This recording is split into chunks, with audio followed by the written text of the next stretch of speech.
No se escucha, profe.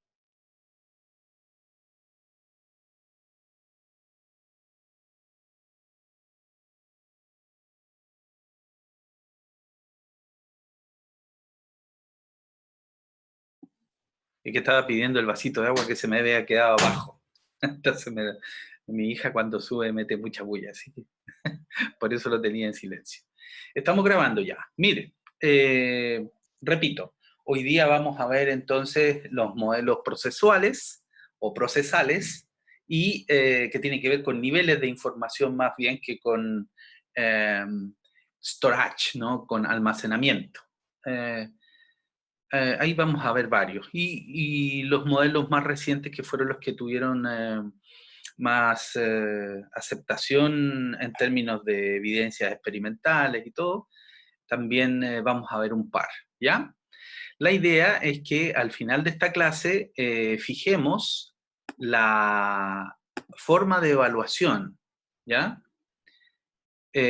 Ana Paula, yo me escucho perfecto, Ana.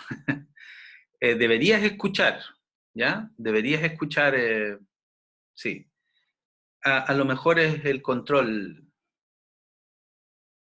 Ana Paula no está escuchando.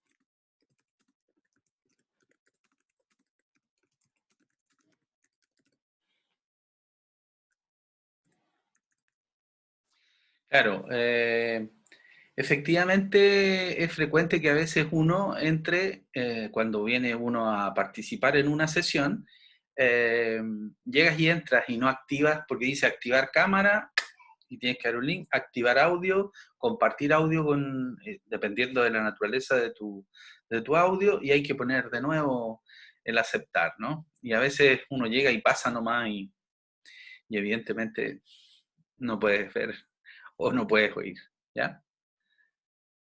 Así que ánimo, entra de nuevo Ana Paula si es que no lo arreglas y yo te admito inmediatamente, ¿ok? Bien, entonces, al final de la clase, por ahí como por las 11 y tanto, deberíamos ponernos de acuerdo en cómo vamos a evaluar la unidad de atención, ¿ok? La unidad de atención ha sido más o menos extensa, ustedes vieron, están los modelos, están las situaciones asociadas al déficit atencional, está el modelo de atención de la neurociencia emergentista conexionista, la versión Avoitis, con los factores genéticos, la neurofisiología del proceso, etc. Entonces tenemos ahí hartos contenidos y la idea que yo les quiero proponer es que hagamos el mismo sistema, ya evaluamos ya, y el promedio ha sido muy bueno, muy bueno. Eso significa que prácticamente no tengo notas rojas, salvo algunas situaciones ahí especiales, eh, pero están todos con un rendimiento superlativo, ¿no? Muy bueno. A ver, normalmente cuando nosotros hacemos estas pruebas presenciales se da la curva normal, entonces la mayoría está entre el 5 y el 4 y viene entrando Isaías. Ana Paula, ¿pudiste arreglar? Ana Paula. Ah, Profesor, Ana Paula se salió en delante. sí, bien, bien, y eso es lo que tenía que hacer. Ahora la estoy ingresando. Lo que pasa es que entró Isaías y no entraba Ana Paula. Ahora debería estar Ana Paula en condiciones. Aló, Ana Paula. Sí, ahora escucho. Ahora escucha, muy bien. Y se le escucha perfecto. Bien. Entonces tenemos que tomar decisión de si van a preferir usar el mismo sistema de evolución en términos de prueba para la casa, primera entrega, segunda entrega y listo. ¿Ya? Eh, quizá alguno prefiere hacer tarea, entonces tengo que explicarles cuáles son las alternativas de tarea. La tarea podría ser inclusiva de alguna otro pedacito de unidad de otra cosa, por ejemplo, aunque hay material suficiente, tenemos ya hecho para hacer tareas de atención, ¿no? Entonces, claro, lo que hay que hacer ahí es actualizarlo. Estoy pensando cuántas dudas surgen, porque efectivamente cuando hay tareas, lo que yo hago presencialmente es explicar la tarea en clase, ¿no? Y entonces ahí hablamos de los resultados, ¿no? Y de cómo se redactan. ¿No? Hay un tema ahí de demanda de ustedes bien intensa para el efecto de tarea. Y a pesar de que aquello puede ser muy monitoreado por mí y por los ayudantes en general, siempre tenemos caídos ahí, ¿no? Presencialmente la gente piensa que es muy difícil. Yo ya no sé qué es difícil presencialmente, ¿no? No lo sé. Yo estoy consciente que en comparación a los procesos cognitivos y afectivos que yo tuve, sí, probablemente son contenidos más complejos. ¿Ya? Ok, entonces al final discutimos eso, ¿bien? Vamos a empezar. Les vamos a mostrar de pasadita, ¿cierto? Este era el modelo ejemplar para los modelos de storage que decíamos se fundan en los modelos dualistas primero, ¿no? De William James, ¿no? Hay dos autores que producen modelos de atención antes de la fase más experimental y con mayor validación, que es Ebbinghaus y su curva del olvido, por ejemplo, eh, y William James. William James es el primero que habla de storage, de almacén, ¿no? Entonces, él dice hay una memoria primaria y una secundaria. La primaria dura poco y la secundaria es más profunda. Y bueno, se altera por la ansiedad. En el fondo dijo las mismas cosas, pero sin tener mayor datos exactos, ¿no? El modelo de Atkinson y Shiffrin representa esa misma tendencia, son modelos cognitivistas, ¿no? Entonces aquí están los inputs, viene el registro sensorial, que es la forma en que uno evidentemente capta los estímulos, y el registro sensorial ya implica una memoria sensorial, pero que es asociada a un tiempo muy cortito, ¿no? Entre 0,4, 0,5 segundos hasta un par de segundos, dependiendo, por supuesto, de la condición del estímulo. Le daba yo siempre el ejemplo al bombazo, o del terremoto, o de la sensación, o del ruido, ¿no? Que a veces perduran esas claves, o esas señales perduran por años, cuando se trata de experiencias traumáticas. Pero estamos hablando del funcionamiento normal. Y en el funcionamiento normal o frecuente, la gente usa muchísimo este tipo de memoria, sin duda, ¿no? Mira lo que me pasó. Dejé mi vaso con agua del bidón, ¿no? Abajo. Y subí, porque tenía que bañar después de hacer las camas. Aquí suena temprano la trompeta, digo yo siempre.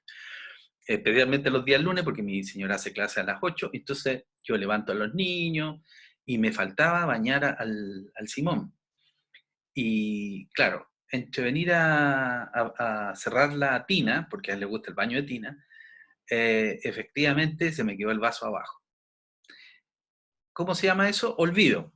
Bien, entonces, aquí estamos hablando de una actividad, ¿no? En el ejemplo, yo busco información, en este caso por una intención a largo plazo, tengo que llevar agua para la clase. ¿Bien? ¿Y qué significa? Que la pongo en esta mesita, ¿no? Esta mesita tiene efectivamente un espacio para mi cuaderno, para el agua y para el celular y otros apuntes, ¿no? Por si fuera necesario. Y en este contexto, la sobreposición de tarea, ¿no? Es decir, mi almacén de corto plazo ¿Mm? Suelta el hecho de que, suelta quiere decir olvido, ¿no? A partir de mi llenado de agua, aquí está el llenado de agua, ¿no? Y se suponía que tenía que yo recordar que en la subida tenía que agarrar el vaso y traerlo. Y como es agua fría, no había problema con que yo dejara el vaso aquí y bañara al Simón. El baño de Simón es cortito, aunque sea en tina. A él no le gusta quedarse en el agua, pero el agua sí lo relaja mucho. Entonces, pero normalmente estamos 10 minutos en la tina, pum, lo visto en 3 minutos y él se va contento. El, el tema del olvido, entonces, porque la memoria de trabajo, en este caso, se orienta a otra tarea. Entonces uno pierde el foco. Es decir, no repasé, ¿no? No repasé la actividad, que no se me olvide el vaso, que no se me olvide el vaso, que no se me olvide. Entonces, eso eventualmente no es necesario que pase al almacén de largo plazo, ¿ya? Sin embargo, después de cierto tiempo, si yo no repaso, esto se pierde, ¿no? Y eso fue lo que pasó. Ahora, lo entretenido es cómo Amelia, que es mi hija de 9 años, resuelve el problema, porque yo le digo, pongo el silenciador, ¿cierto? Abro la puerta, salgo y le digo bajito desde la escalera. Le digo, por favor, tráeme el vasito de agua. Y ella me trae otro vaso de agua. ¿Ah? A mí no me gustan estos vasos rojos, pero el agua está rica igual, ¿ya? Eh, ¿Y por qué? Porque a las 7 tomé mi medio litro de café, entonces estoy absolutamente lúcido. No tengo problemas de sueño ni nada. ¿Bien? Ok, el modelo de storage significa o usa la metáfora de que cuando uno recibe información, de alguna manera codifica y almacena. ¿Ves? Entonces, esto por supuesto es un modelo, ¿ya? Es un modelo. ¿Qué quiere decir que es un modelo? No significa que en realidad uno vaya guardando así en cajitas, como ya les mostraba, ¿no? Si tú revisas el cerebro, no está así la memoria. No está así la memoria. No es que, voy a abrir la cajita del lenguaje, voy a abrir la cajita de la matemática. ¿Ah? Sabemos dónde están las áreas asociadas a esos funcionamientos, pero la memoria, de nuevo, trabaja de manera distribuida desde el modelo conexionista emergentista, que ya veremos más adelante. Pero ustedes se lo pueden imaginar, porque es prácticamente del mismo tenor que el modelo atencional, yo diría hasta más simple, en términos de que hay menos estructuras subcorticales presentes, ¿no? Sin duda, tenemos un órgano ahí especial que ya se los voy a diferenciar y a discriminar conceptualmente, ¿ya? Algo pasa en el chat. Este modelo es cognitivista absoluta y completamente.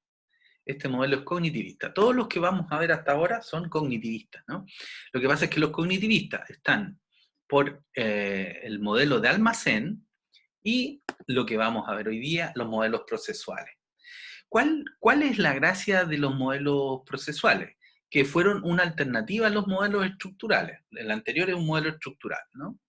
Compartimentos, así, ¿no? Entonces puede ser memoria primaria y secundaria, o de corto plazo y muy largo plazo, o perdón, de corto plazo y largo plazo, o de corto plazo, largo plazo, muy largo plazo, o como Atkinson y Shiffrin después, con registro sensorial, corto plazo, largo plazo y muy largo plazo, y los mecanismos que hacen que en el fondo uno pueda recuperar, o que explican por qué uno olvida. ¿Mm? El modelo que vamos a revisar es el de Craig y Logar. Se centra en procesos de codificación. Ahora, aquí también hay procesos de codificación, sí, pero lo central no es la codificación, sino el tiempo que sucede, ¿no? El tiempo que transcurre. Y sería la noción de tiempo la que en definitiva sería crítica en el modelo anterior. Acá, el modelo específicamente se centra en los procesos de codificación. Hay distintos niveles en el proceso de codificación. La capacidad de recordar, entonces, está relacionada con la profundidad con la que procesamos la información. Y entonces hay modelos o teoría de los niveles de procesamiento de información. Y Craig y Logar postulan 3 niveles. Fácil. Superficial, intermedio y profundo, ¿no? El nivel superficial se centra en las características sensoriales y físicas de la información. Entonces, si ustedes se dan cuenta, alguna relación tiene con el registro sensorial, porque son las características del estímulo, ¿no? Luego, no hay ahí elementos de procesamiento central, por ejemplo, ¿no? Entonces, se refiere a la estructura de la información misma. Por ejemplo, si leemos la palabra flor, solo vamos a prestar atención a las formas de las letras, ¿no?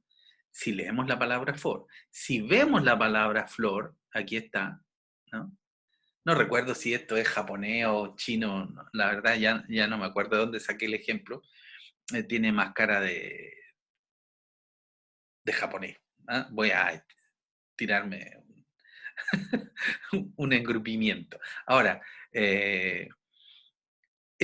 si está en una segunda lengua, por ejemplo, así como esta, donde tú no tienes mecanismos de decodificación, tú vas a ver esto, yo te lo muestro y te puedo decir, ahí dice flor en japonés, o flores en plural, ¿no?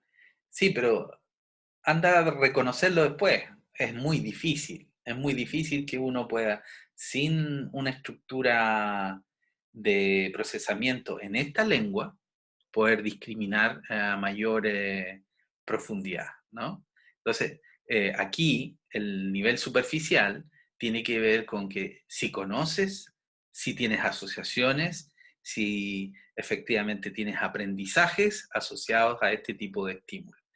Cuando no hay elementos de mayor significación que le puedan dar un tejido de asociaciones, ¿no? A ese contenido con otras estructuras cognitivas, efectivamente uno se queda en los elementos formales, ¿no? Sensoriales. El nivel intermedio se atiende a rasgos generalmente fonológicos. Por ejemplo, si estamos hablando de lenguaje, ¿no? Eh, Además de ver que Flores se escribe así, ¿ah? Uno debería tener una imagen auditiva de cómo se pronuncia, de cómo se produce la palabra para que tenga sentido en el idioma de origen. ¿Ah?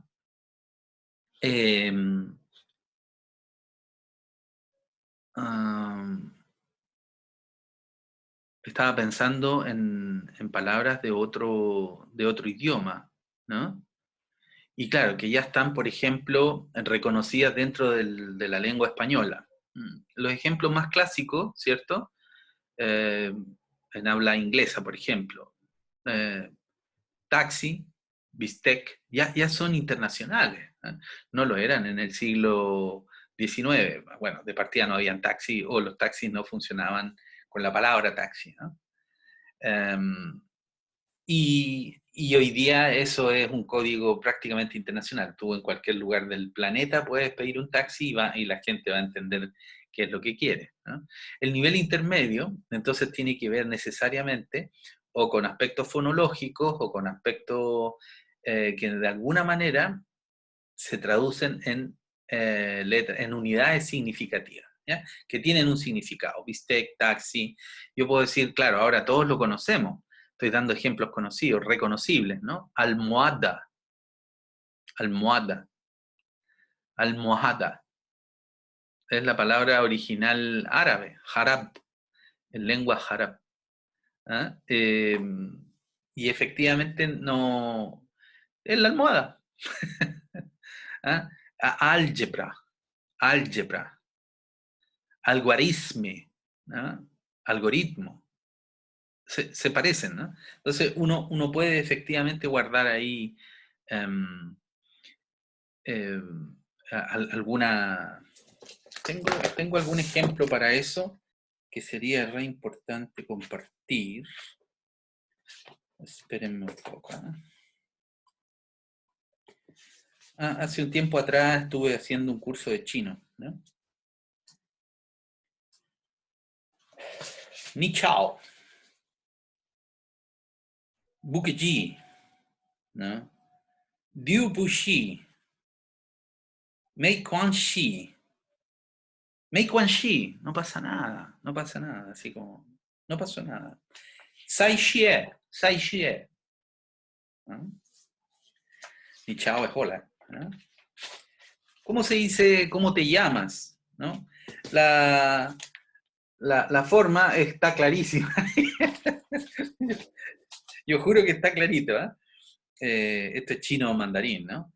Ni xiao shen me ming. Perdón. Ni xiao shen ma ming si, ¿no? Es algo simple. ¿Cómo te llamas? Y cuando uno dice me llamo, ¿cierto? Tiene que pronunciar primero el apellido, ¿no? Entonces, Wu Jiao, Romero Juan Carlos, ¿no? Ahora, si te preguntan específicamente cuál es tu apellido, Nishin Shen, Nishin Shem, Nishin Shem, es una mu con una a.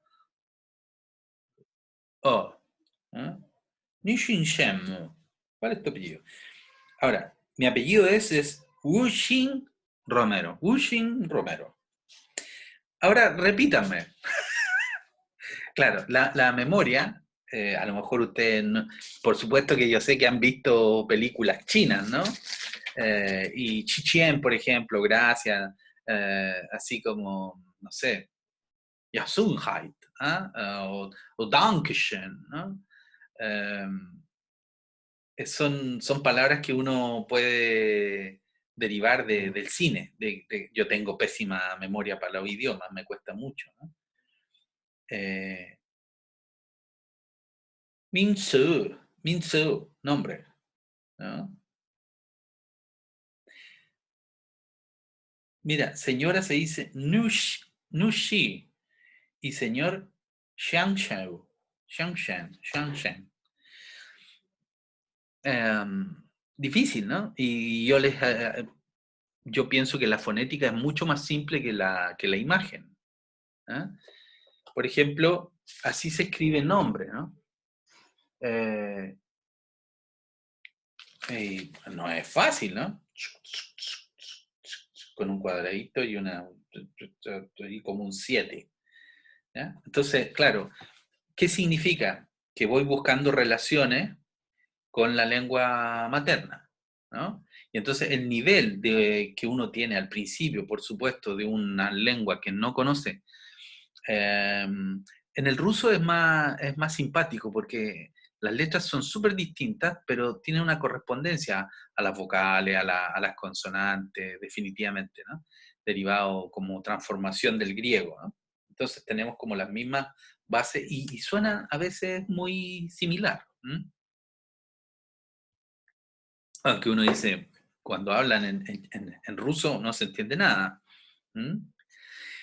Y el nivel profundo, ¿no? El nivel profundo, se analizan las palabras, o estamos en el ejemplo de las palabras, ¿no?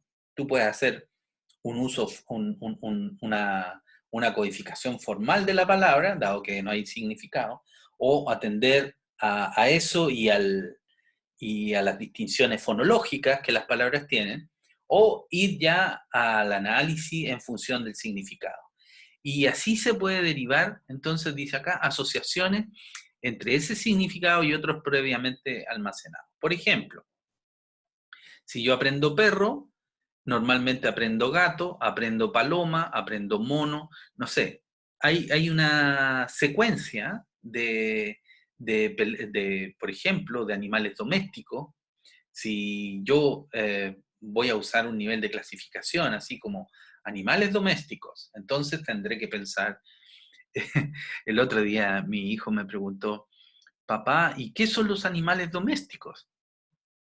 Los que uno domestica. Fabulosa respuesta. ¿Y qué es domesticar? Y entonces yo, tratando de aprovechar de que había visto el Cenicienta, le dije, a todos los que Cenicienta le da desayuno. ¿ya? Y resulta que ahí los más domésticos son los ratones. Y una cosa es que vivan en casa y otra cosa que efectivamente sean domésticos. Aquí, obviamente, un ratón vive en casa, pero no es doméstico. A no ser que tú tengas tu ratita. En el agro venden ratas, venden cuy, venden... lo que quiero decir es que hay gente... Nosotros tuvimos, cuando yo era adolescente, un grupo de biología y teníamos ratones, blancos, negros y agutí, y claro, y funcionábamos súper bien con las ratas. Ahora, esas ratas eran domésticas, sin duda. ¿Por qué? Porque viven en caja, se alimentan de pellets, son súper limpias si uno les cambia el aserrín, ¿no?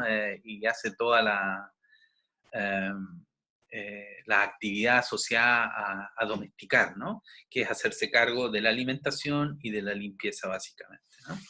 Y claro, en el contexto de lo que era nuestro trabajo con esas ratas, las llevábamos a casa el fin de semana, aprovechábamos de asustar ahí a algún pariente o primo, qué sé yo, con el ratón, sin que corriera peligro el ratón, por supuesto, y hacíamos pruebas con los ratones, hacíamos pruebas de aprendizaje, y eso. Yo estuve en un liceo fiscal, el Liceo de Hombres de San Fernando, Neandro Chilling.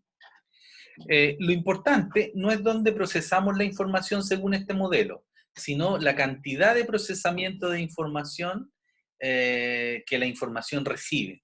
Entonces, en el fondo tienen que imaginarse que es como un tejido, ¿no? Que empieza con una recepción formal. Hay capacidad de establecer aspectos más allá de lo sensorial, ya como desde el punto de vista del sentido de las oraciones, en el ejemplo del lenguaje, y ya de su significado, asociación, categorización, que es cuando estamos hablando del nivel profundo, ¿no? El procesamiento de la información es un continuo, entonces, aquí. La persistencia de la información que almacenamos en nuestra memoria está en función de la profundidad del análisis. Entonces llegará a la memoria a largo plazo en la medida que el tejido que estamos haciendo de relaciones con elementos previos sea fuerte, ¿no? Si la asociación no es fuerte, no se categoriza, no llega al análisis profundo y probablemente lo vas a tener que aprender de nuevo o repetir. En consecuencia, los niveles de análisis más profundos, dice aquí, permiten que dicha información sea más elaborada, más fuerte y más perdurable. ¿Qué son los criterios, entonces, que tiene la memoria de largo plazo? Ahora, si ustedes se dan cuenta, aquí hay una, entre comillas, constatación, que este modelo no necesariamente es una alternativa opuesta al modelo anterior, sino que los modelos de procesamiento, de niveles de procesamiento de información, lo que vienen a hacer es definir cuáles son las condiciones de procesamiento que hacen que esta información se quede a nivel sensorial, o a nivel de corto plazo, o a nivel de largo plazo. O sea, tú puedes complementar los dos modelos, sin duda, claro, y enredarte al final también. Pero hay legitimidad, ambos son modelos cognitivos. Si bien es cierto, yo puedo mirar el modelo con niveles de storage, ¿no? Entonces, si este modelo de los almacenajes yo lo pongo así, ¿no? Voy a ver que en términos sensoriales tengo un nivel de profundidad, en nivel de corto plazo tengo otro nivel de profundidad, y en nivel de largo plazo tengo una profundidad enorme, ¿no? Entonces, la metáfora puede seguir siendo utilizada, ¿ya? Profe, una pregunta. Dígame. Respecto de lo que recién mencionó, habla de que esto no reemplaza uno al otro, sino que como que muestra más el uno del otro. Entonces, Sí. entonces el autismo podría tener acá una forma de análisis. El autismo. Como dijo que tenía que ver con el lenguaje, con la capacidad de interpretación. Sí. Lo que pasa es que el hándicap de... el problema que tienen los niños autistas no es exactamente un problema de memoria, ¿no? Porque hay niños autistas, todo lo contrario, que recuerdan muchísimo, ¿no? El problema es que no recuerdan lo que uno quiere que recuerden.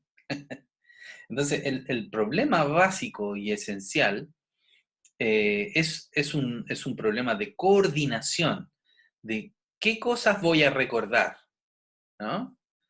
A ver, yo creo que les di el ejemplo del niño del Félix Bulnes, pero se lo voy a contar de nuevo, ¿ya? Un paciente, efectivamente, trastorno espectro autista, de moderado a severo, es decir, tenía automatismo, saludaba, podía decir algunas cosas, interactuaba, pero tenía rictus facial, ¿no? Hablaba así como si fuera una computadora, ¿no? Y uno pensaba que estaba bromeando, ¿no? Porque, claro, además un niñito pequeño, gordito, simpático, se veía muy tierno hablando así. Pero el problema es cuando tiene 20 años y habla igual. ¿Mm? Imagínate que conocí un paciente que mide como 1 metro, no sé, 85 y habla así. Entonces, hay ciertas desregulaciones ahí, ¿no? A ver, nadie duda que los autistas tienen memoria, ¿bien? Y que tienen excelente memoria, y que tienen mucha mejor memoria. El problema es qué hacen con la memoria. Vuelvo al ejemplo del niño Félix Bull. Este niño, que íbamos ya en la tercera, cuarta sesión, ¿no? Estábamos haciendo una evaluación del nivel comunicativo, dándole tips a la mamá, al papá, y un día llega catástrofe, ¿no? Así, una crisis horrible, horrible, horrible. El tipo pateaba, no quería, y no quería que lo metieran al hospital. Oye, y nosotros en el box con mi compañero de doctorado, el Hugo Roja, ¿no? Y escuchábamos la pataleta, ¿no? Y se aproximan, y claro, mi intención era, vamos Piero, el Piero se ha caído ahí. Mi intención era poder evaluar y hacer ahí lo que pudiésemos, la persona venía de lejos, y entre medio de que lo estamos metiendo así prácticamente a la fuerza con la mamá, yo ayudando a la mamá a que entrara al niño al box, el niño agarrado así de los pinteles de la puerta y se agarraba el marco y tiraba los pies, ¿no? Hasta que la mamá llegó y lo empujó y le pregunto, ¿y qué pasó? Y me dice, no, es que en vez de la C10 nos vinimos en la Z40. Me digo, ¿cuál es el problema? Es que, doctor, el camino es distinto. Y ese es el problema, ¿no? El niño se sube a la Z40, no estoy inventando yo el nombre de la micro, ¿no? Y se sienta siempre en el mismo lugar, ¿no? Imagínate qué le pasa si le cambias el recorrido. El problema no es que recuerden, es que el recuerdo está asociado al control, ¿no? Y a su propia identidad. Ellos extienden el espacio. Entonces, si les cambias el recorrido, es como si fuese otro mundo. Un mundo que no conocen, un mundo que los angustia, ¿no?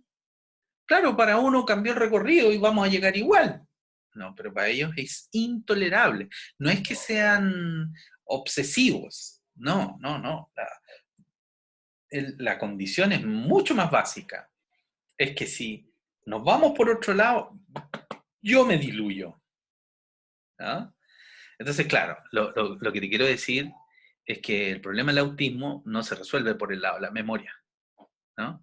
Sino por la organización por la organización del procesamiento de información en términos generales, en la comunicación que se tiene con uno mismo y en la que se tiene con los demás. El hijo de un amigo, ¿cierto? Que uno de los autores más potentes que hay en Chile en autismo, tú le cambias el camino, o sea, tú le explicas antes, tú le dices, vamos a ir a tal parte y vamos a pasar a tal otra. ¿ya? Pero a tal parte y vamos a pasar a otra, no le puedes decir eso, le tienes que decir que vamos a ir a tal parte. Y él sabe que va a tal parte y que se van a ir por pero si por una u otra razón hay un taco, un desvío, él empieza. Y se empieza a angustiar, ¿no? Y empieza con un movimiento característico de dedos, de mano, y empieza a girar, y no, y está mal, se angustian, ¿no? Entonces tú dices, no se acuerda, ¿no? Si es que como se acuerda, efectivamente, se coordina la transformación que el propio niño va a tener en el espacio. Entonces va a seguir siendo él mientras sea el mismo camino. Y si cambias el camino, ya no es él. Entonces el problema es severísimo en ese sentido. No sé si me explico, Pilar. Sí, profe, gracias. Ya. Entonces, en consecuencia, los niveles de análisis más profundos permiten que la información sea más elaborada, más fuerte y más perdurable. Y en el caso de los autistas, es igual, ¿no? Es igual. Si el niño aprende alguna cosa, va a querer que siempre sea igual. ¿Y por qué? Porque la recuerda. Si no la recordara, le daría lo mismo, ¿no? Entonces, de ahí las obsesiones. Bueno, me quedé pegado en el tema de los pacientes. Tenía yo uno que recordaba banderas, ¿no? Y se sabía las banderas del mundo, y entonces andaba con las banderas. Y mientras más se angustiaba, más se centraba en las banderas. Y las banderas es un off-topic. Es un off-topic. ¿Qué es un off-topic? En términos comunicativos, es hablar de las lunas de Saturno, cuando no tiene nada que ver, no podemos hablar de las lunas de Saturno. Yo no sé si ustedes saben cuántas lunas tiene Saturno, o peor, si saben cuántas lunas tiene Júpiter, ¿no? Entonces, googleen, ¿no? Lunas de Júpiter. Les van a aparecer tac, tac, tac, tac. Y tiene más de 80 lunas, ¿no? Y Saturno, la mitad. Entonces, cada vez van descubriendo más y más. Ahora, puede que sea un tema fascinante, pero el problema es que se usa para la autorregulación, ¿no? Del estrés. O tiene directa correlación con la elaboración del estrés. Y en ese sentido, claro, no es solo memoria. Eso es lo que prueba que la memoria está atada a los niveles más básicos afectivos, ¿no? Craig y Logar, ya en sujetos normales, volvamos a los sujetos entre comillas, cuya frecuencia de funcionamiento es más estándar. La sola repetición o práctica de la información no garantiza que ésta sea transferida a la memoria a largo plazo. ¿Por qué? Porque yo lo repito, pero si no le doy un sentido mayor, nos cuesta más. Por eso nos cuestan las tablas, ¿no? ¿Por qué? Porque no hemos hecho un trabajo asociado a que las tablas sean útiles, más allá del cálculo, ¿no? Y de que te congracies con la persona que te está dando la tarea, ¿no? Se supone que si hay una actuación que depende de la habilidad para multiplicar, tú vas a sentir la necesidad de aprender a las tablas, ¿no? Entonces, Craig y Logar, en el modelo del 72, porque recuerden que estos tienen modelo del año que le pidas, ¿no? Distinguen dos tipos de práctica, de mantenimiento y elaborativa, ¿no? La de mantenimiento justamente es para eso, es para mantener el contenido y de alguna manera presupone que ya tiene relaciones, pero dada su condición, la voy a usar eventualmente, ¿no? En cambio, el nivel elaborativo significa distinto, ¿no? Hay una significación distinta, alternativa, más profunda. La elaboración tiene que ver entonces con tejer sentidos, ¿no? De asociación, que puede ser cuando hablamos de asociación, entonces se parece casi a lo del pensamiento, ¿no? Entonces, cada vez que yo recuerde esto, voy a recordar esto otro. El ejemplo vaca-leche, por ejemplo, ¿no? Y cuando digo leche, estoy pensando en vaso de leche y no en Tetra Pak, ¿no? Ahora, ¿puede un sujeto del año 50 asociar vaca, leche y el Tetra Pak, la cajita de leche? Obvio que no, porque no existían, ¿no? Ana Paula Subso levantó la mano.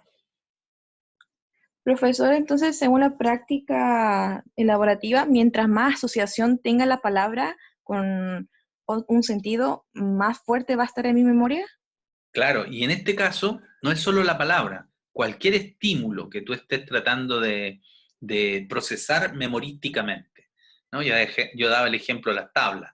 ¿Por qué? Porque las tablas pareciera que la forma más fácil es simplemente repetir y repetir y repetir. Ahora, si tú les demuestras al niño de que hay una suma, ¿no? Y de que en el fondo estás sumando rápido nomás, ni un problema. Claro, muéstrale, Profesor, mientras más asociaciones le des, eso queda entonces obviamente con problemas. Por eso que es tan importante la parte de los problemas. Dígame nomás. entonces, un ejemplo, como usted dijo, de las tablas, entonces, no solamente basta repetirlas, sino que, por ejemplo, yo lo Exacto. pongo en una canción y la canto o lo dibujo, y eso son otros tipos de asociación. Claro. Y por ejemplo, lo que te acabo de explicar de la suma. Hay muchos que aprenden las tablas sumando y de repente empiezan a guardar, ¿no? De tanto sumar 5 por 4, entonces ya aprendes que es más fácil sumar 4 veces 5 que 5 veces 4, ¿no? Entonces, y el resultado es siempre el mismo, 20, ¿no? Hasta que, como la secuencia numérica, después del 1 viene el 2, después del 2 viene el 3. Entonces, todos estos aprendizajes que evidentemente para ustedes son obvios, para mí son obvios, están en el trasfondo de vida, todos sabemos eso. Son aprendizajes súper difíciles. Son aprendizajes súper difíciles. Los años más difíciles de colegio, sin duda, son primero, segundo, el primer ciclo básico, ¿no? Y que es el que uno recuerda relativamente como más light, ¿no? Pero esos son los años de mayor asociación, ¿no? De mayor crecimiento en términos de memoria. Memoria, y claro, memorias procedurales, memorias semánticas. Ahí le estoy dando un sentido como de categorización de niveles de procesamiento, sin duda, claro. Cualquier cosa que uno aprenda va a ser mejor en términos de estos dos tipos de práctica. Y una es la de mantenimiento, que basta repetir, y la otra es la elaborativa, donde le doy un sentido nuevo, una asociación nueva al contenido que estoy elaborando. Eso, ¿por qué damos el ejemplo más típico del lenguaje? Porque es donde más nos cuesta, ¿no? Donde más nos cuesta. ¿Qué significa tal palabra, por ejemplo? ¿No? ¿Qué significa hirsuta, desgreñada? Pregunto. Hirsuta y desgreñada. Silencio en el aula. ¿Alguien sabe? Tarea, bien, vaya. Bueno, les puedo decir que mi barba a veces se ve hirsuta y desgreñada. Uno Es podría como decir desordenado. rala, más bien, claro, y desordenada en términos de que no está, no es como de barbero centroamericano, ¿no? Yo, aunque ustedes no lo crean, voy a esa barbería y quedo bonito. Me queda una barba súper bonita, pero imposible de replicar en mi casa. ¿Ah? No lo he logrado. Y ahora con la pandemia menos. Bueno, en el contexto, ¿por qué yo recuerdo esas palabras? Porque siempre estoy pensando evaluativamente. Yo aprendí esas palabras porque fueron parte de un vocabulario, no sé, del siglo de oro de la literatura española, ¿no?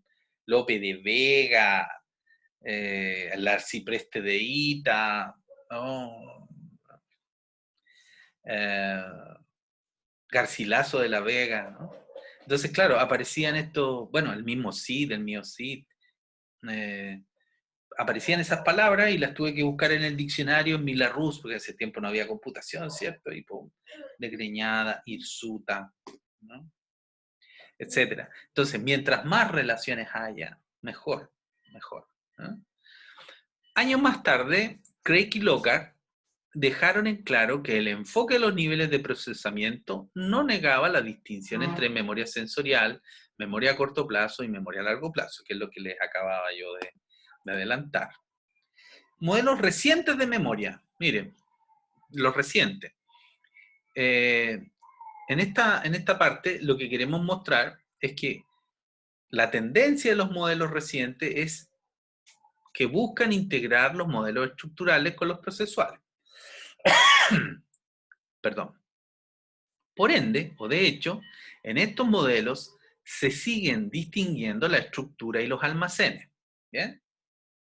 Entonces, no es raro, pero los vamos a poner probablemente en un nivel de interacción no lineal, ¿no? El de Cruz de Malta, que es el de Broadbent del año 84, Broadbent lo hace para mejorar el modelo propuesto en el 58 y posee 4 estructuras: almacén sensorial, memoria de trabajo abstracta, mira, memoria de trabajo abstracta, almacén asociativo a largo plazo y almacén de salidas motoras. ¿Bien? Porque la explicación era, ¿y de dónde saco yo los procedimientos? Y efectivamente, este es el modelo, ¿no? Ahí está. Si ustedes se fijan, hay un sistema de almacenamiento que es único y este sistema de almacenamiento tiene storage, tiene almacenaje específico, ¿no? La memoria de trabajo abstracta, el almacén sensorial, el almacén asociativo a largo plazo y el almacén de salidas motoras. Y evidentemente que los output van a tener que ver muchas veces con las salidas motoras. Entonces, ¿tú sabes hacer huevos? Sí sé. Claro, cuando alguien te pregunta en una cocina, ¿cierto? Y el que te pregunta es un chef. Te pregunta, ¿sabes hacer huevos fritos? ¿No? Y tú le dices, sí, sí sé. No le vas a empezar a explicar al chef cómo se hacen los huevos fritos, ¿no? Tienes que hacerlo. Entonces, sacas la sartén, la prendes, la prendes sin aceite. Ahora, si es de teflón, fantástico, pero igual, tiene que calentarse. Una vez que está caliente, echas un poquito de aceite, echas el huevo o los huevos, ¡pum!, los rompes y luego esperas y cambias el eje para echar, en el fondo, freír la patina, ¿no? La parte que cubre las yemas, si es que el cliente quiere con patina cocida o cruda, ¿no? Eso lo recuerdo porque tengo un amigo que, a quien no veo hace mucho tiempo, lamentablemente por esto de la pandemia, es una de las cosas que me duele, de tecnología médica, a quien estimo mucho. Y él es obsesivo con algunas cosas, ¿no? Antes comía mucha sal, ahora, bueno, y entre sus cosas estaba que le gustaban los huevos fritos de una manera, y era que estuvieran fritos por arriba también. Entonces, si lo pones así, lo doblas, lo da vuelta, efectivamente van a verse feitos y probablemente se rompa la yema. Entonces hay que echarle gotitas de aceite, hirviendo por supuesto, y para eso hay que ladear, inclinar la sartén para que eso se logre hacer. Bueno, detalles como eso, por ejemplo, están en salidas motoras, ¿no? Entonces, no sirve que tú describas lingüísticamente, no. Ahora yo le estoy dando a usted el ejemplo como si fuera literatura, ¿no? Como si fuera un relato de una performance, de una actuación, ¿no? Hay un porcentaje enorme de conductas memorísticas que evalúan el recuerdo en función de si tienes o no tienes la acción, ¿no? Esto funciona igual. Entonces, bueno, volvamos al modelo. Estábamos diciendo almacén sensorial, el modelo de trabajo, memoria de trabajo abstracta, almacén asociativo a corto plazo y las salidas motoras. Estos 4 almacenes se conectan con flechas bidireccionales con una quinta estructura que es el sistema de procesamiento, ¿no? Que es el que está en el centro. La transferencia de información no es lineal. Entonces puede ser de un almacén a cualquiera de los otros almacenes. El sistema de procesamiento se encarga de cambiar los códigos al transferir la información a otra estructura con código diferente, ¿no? En este modelo no es necesario un estímulo para iniciar el procesamiento, ¿no? No es necesario un estímulo. Es decir, claro, algo obvio. Yo recuerdo cuando hay información exterior. Ah, claro, dice uno, pero es que estos son los modelos del 50, ¿no? Entonces, aquí está cómo se recuerda por primera vez, ¿no? Cómo se codifica o funciona la memoria por primera vez. El problema es que no andamos viendo las cosas por primera vez.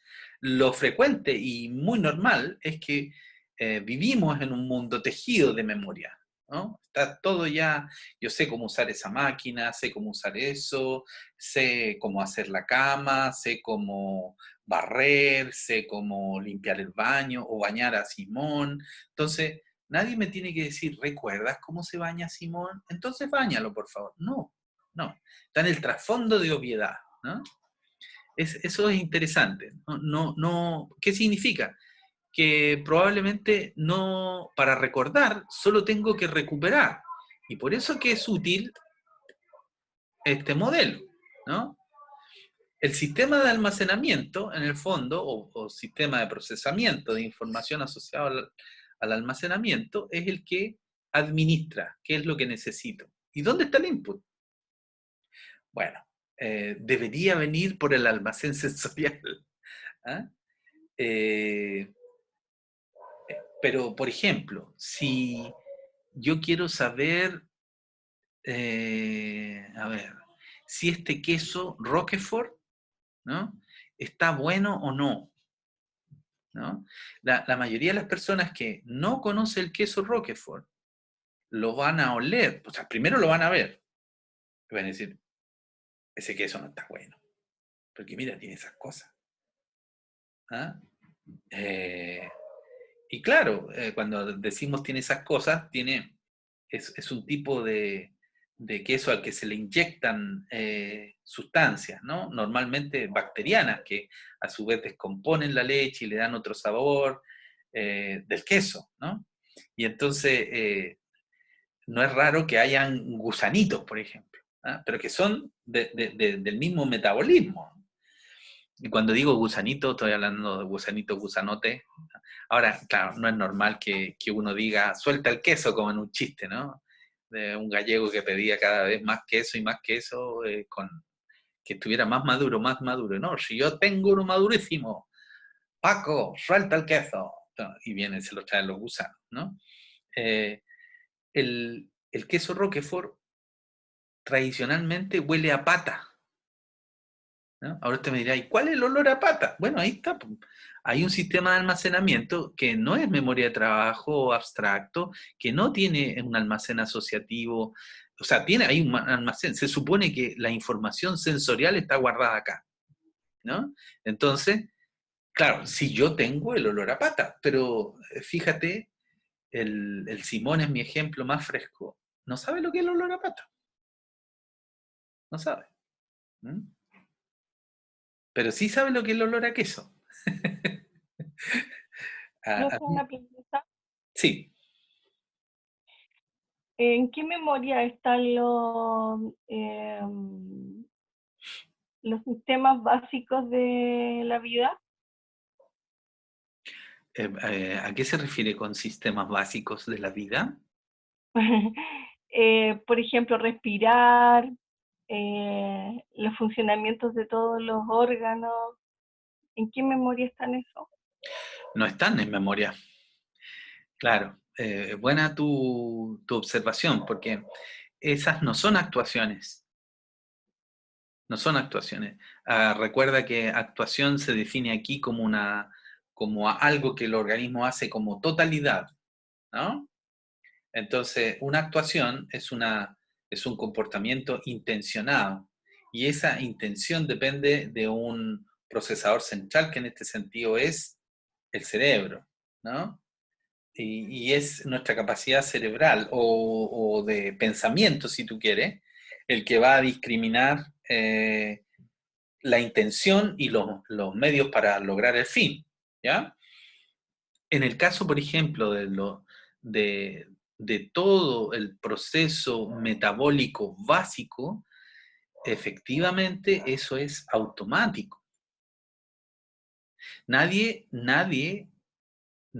puede cognitivamente controlar los procesos automáticos. Por eso se llama sistema nervioso autónomo.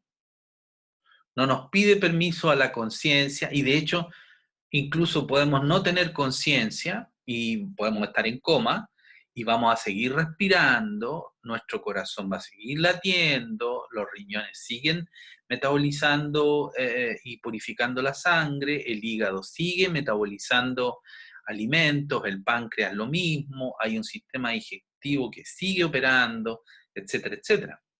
Todo ese funcionamiento metabólico, más que memoria, lo que tiene es una codificación genética, ¿no?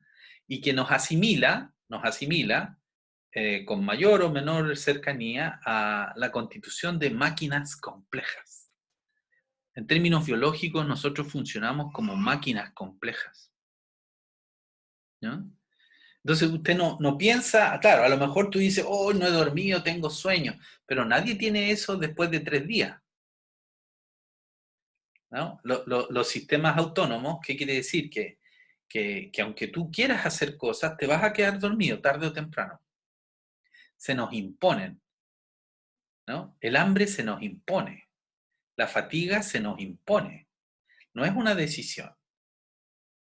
Ahora, en función de eso yo puedo tomar decisión, me voy a ir a acostar o me voy a comer un rico sándwich, ¿no? Pero no hay memoria. Lo que hay es una metáfora de la memoria que tiene que ver entonces con, como les digo, con que todos los procesos autónomos están organizados desde esta versión funcional, genética, a la que llamamos metabolismo, ¿no? Dice Ernesto, profe, una consulta. Broadbent comentó algo sobre la unidad en la que el sistema de procesamiento central cambia la codificación de algo. No es que no es que el nivel o el sistema de procesamiento central cambie, sino que indica el cambio. Me explico. Si la información en el almacén sensorial tiene que ver entonces con alguna modalidad así, táctil, olfativa, gustativa, propioceptiva, eso puede pasar al almacén asociativo. ¿Bien? Pero claro, en el almacén asociativo tú puedes guardar, por eso yo daba el ejemplo del Roquefort. Yo tengo aquí el Roquefort. Mi papá me enseñó a comer muy chico, o sea, no es que me haya enseñado a comer, yo era el más chico y ellos comían, ¿cierto? Y les encantaba y yo sabía que era una cosa rica y me entusiasmaba que todos comieran con gusto, pero el olor era fuertísimo, ¿no? Entonces me desagradaba, no podía comer, ¿ah? Y ahora, bueno, cada vez que puedo comprar, compro. Pero lo huelo primero, a ver si está bueno o no. Entonces, mientras más tenga ese olor característico, efectivamente, probablemente va a estar más rico, ¿no? Entonces, lo que quiero decir es que cada unidad mantiene la naturaleza de su información, pero la memoria de trabajo abstracto es la que se nota, por eso que está más arriba. Se llama Cruz de Malta, y en la Cruz de Malta, efectivamente, esta es la Cruz de Malta, ¿no? Es una cruz así como la de la Cruz Roja, ¿ya? Pero esta es la que asume el control, ¿no? Es una memoria de trabajo abstracto, es decir, sintetiza el sistema desde venga de donde venga. Por eso lo que hay es una abstracción. Mientras más abstracto, significa más categorial. Probablemente la tradición más lingüístico, ¿no? Pero no es solo lenguaje, ¿no? No es solo lenguaje. Por ejemplo, memorias kinestésicas de un buen bailarín, ¿no? Lo que tienes que hacer es esto. ¡Pum! Entonces, a ver, Le explico. Un buen bailarín no tiene memoria de cómo se hace algo como si él estuviera afuera. Probablemente si tiene un muy buen maestro que le enseña, en las artes marciales es lo mismo. Si el sensei es muy bueno, te va a modelar, ¿no? Y te enseña un movimiento, ¿no? Imagínate un sensei que enseña Tai Chi, ¿no? Entonces, cómo mueves las manos. Ok, entonces tú puedes recordar cómo las movía tu maestro, pero la sensación es tuya. La sensación propioceptiva es tuya. ¿Qué quiere decir eso? Que eso no entra, no viene del estímulo, sino que es algo que yo elaboro. Y entonces ahí hay que hacer calzar. Por eso mientras más abstracto, entretenido, es más múltiple el nivel de codificación, ¿no? Entonces, en la que el sistema de procesamiento central cambia la codificación de algo, no es que cambie, sino que respeta, de alguna manera condiciona, articula, imbrica, dicen, así como la bisagra entre el marco de la puerta y la puerta, ¿no? En ese sentido, eso vendría a ser esta cosa, este módulo abstracto, ¿no? El sistema de almacenamiento, dice Ana Paula, es como el conducto que comunica las memorias. A ver, sí, claro. Una cosa es que este sistema de almacenamiento defina para dónde se va. ¿Ah? ¿Para dónde se va? Entonces, aquí se guardarán las cosas motoras, aquí las que son de largo plazo, ¿cierto? Y aquí las del almacén sensorial, pero también se recuperan, ¿no? Pero ojo, es la memoria de trabajo abstracto la que hace la función de elegir qué voy a usar, ¿no? Por eso se llama memoria de trabajo. Lo que yo estoy haciendo ahora, por ejemplo, es claramente metafórico, porque le estoy tratando de dar una imagen visual, ¿no? Y le pongo distintos colorcitos, entonces este es más bien verde, celeste, más bien crema, rosado y gris, ¿no? Con flechitas de colores, tratando de describir algo que no tiene ni flechas ni nada, que es un proceso complejo, ¿no? Y claro, la idea de los modelos es sintetizar y resumir y por tanto servir como algoritmo, ¿no? Como una fórmula para recordar, ¿no? Lo complejo aquí no está en el sistema de almacenamiento, Ana Paula, está aquí, en la memoria de trabajo abstracto, porque esto es lo que hace que tú saques lo que saques. Es decir, toda la recuperación que constituye el eje esencial de la memoria, ¿no? Porque la memoria es recuperación, ¿no? La tiene que hacer de alguna parte, claro. Y como bien decía Ernesto, entonces al final, ¿cuál es la información que hay?